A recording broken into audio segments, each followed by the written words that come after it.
Hi, and welcome to Jules Voto's Photo Focus. In this video, it's just going to be some random thoughts on Nikon.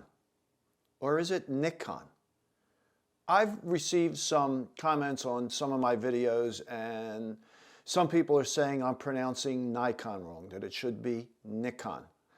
Honestly, I don't know what's right. I've heard some Nikon people who work for Nikon say Nikon. And of course, in the song Kodachrome, Paul Simon says, I got a Nikon camera. So I don't know. Let me know what you think.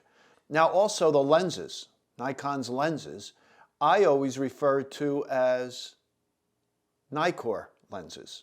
However, I've been corrected on that as well, that it should be Nikkor. And that holds true for the Nikkormat camera, which I always refer to as Nikkormat. That was my first Nikon product that I owned, and I called it a Nikkormat. However, a camera shop I worked at in the mid-70s, one of the salesmen there did call it a Nikkormat.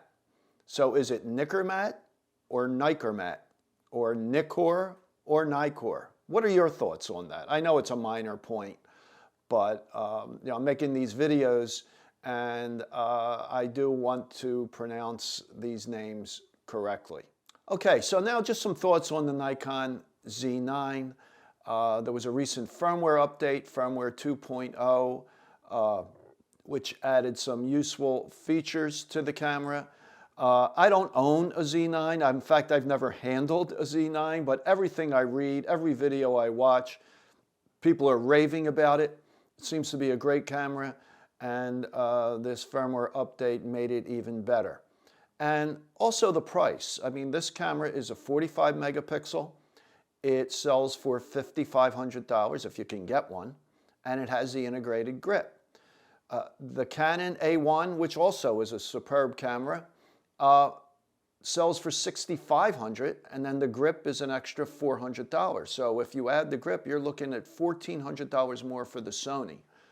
And Canon's flagship right now is the 24 megapixel R3, which does have the integrated grip and sells for $6,000. So it's $500 more than the Nikon, but it's only 24 megapixel.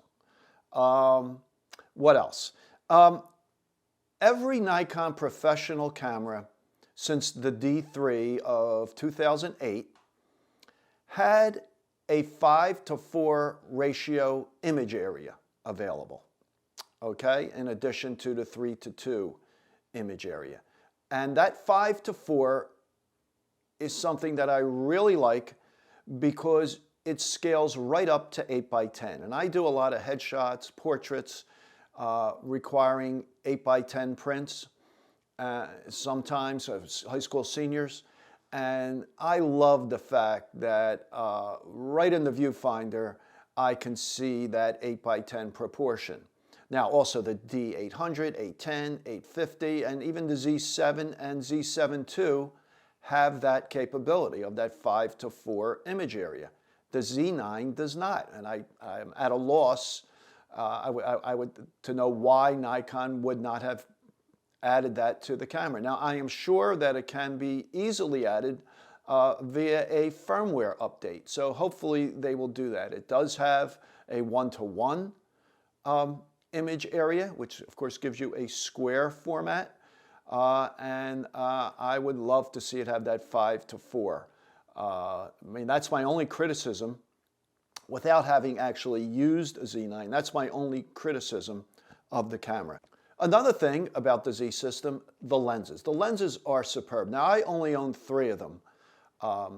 The 14-30 f4, the 24-70 2.8, and the 85 1.8, and they are all superb. I previously had owned the 16 to 35 f4 in f-mount. It was a good lens, very good lens, but this 14-30 is better. I owned the 28-70 2.8 AF lens. I never did own a 24-70 and one of the newer ones, the AFS lenses, but this 24 to 72/8 is just excellent. And of course, the 85 1/8 is excellent as well. And they recently announced a new 800 millimeter an 800 millimeter 6.3 for $6,500. And some of the initial reports on that lens that I have read, it looks to be great, especially for the money. Nikon has an F-mount 800 5.6 that sells for $16,000. And so does Canon. I believe their 800 5.6 is around $16,000 as well. So this lens, this 800 6.3, if you need it, if you're a wildlife photographer, if you shoot birds in flight, maybe even some sports, that 800 could really come in handy and at a reasonable price for its focal length. Now, I know $6,500 is not cheap for a lens, but it's a lot better than $16,000 if that's something that you that you like to shoot, birds in flight, wildlife, etc. One other thing I'd like to see from Nikon, I know they are expanding their lens line, and I believe by next year, by the end of next year, they hope to have 50 Z-mount lenses, and that's great. But I'd like to see a set of extension tubes, Z-mount extension tubes. There are some third parties that make extension tubes, but I'd like to see Nikon, produce a set, and I don't think that would be that difficult. So what would you like to see? What is your desire for lenses? Or there's also been rumors that there was going to be another full frame camera this year, possibly a Z8 or a Z7 III. Again, these are just rumors, but usually the technology in Nikon's top-of-the-line cameras will trickle down to the less expensive cameras. So hopefully we will see that by the end of the year. So I hope you enjoyed this video. If you have any questions, please email me or leave a comment in the comments below, and I will get back to you.